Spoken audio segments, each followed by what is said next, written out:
mbali sana, maana Wasamaria wote wale walikuwa ni Waisraeli, wote ni Waisraeli.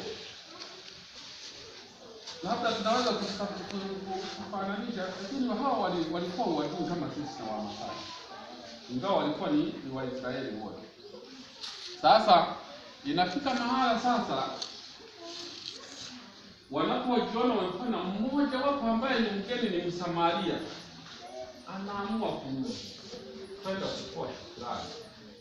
Anaenda kumshukuru Mungu kwa sababu amepona. Lakini wale 9 jenda na safari ngaye to pela gere. Ndio ule hana sawa nini. Wao wanajiona kile walichofanywa wanaona ni haki yao.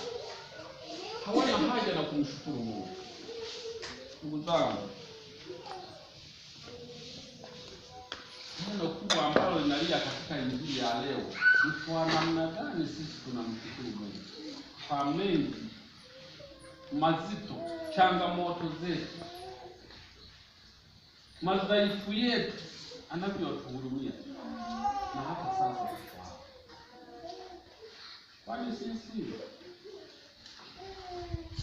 tukiona ukuta hiyo ni haki yetu, ni haki yetu. Miili hii tuliyo nayo ni haki yetu. Kila kitu ni Mungu. Ndugu zangu, hii tunaweza kuifananisha na sisi katika maisha yetu. Tunafanya vitu vingi.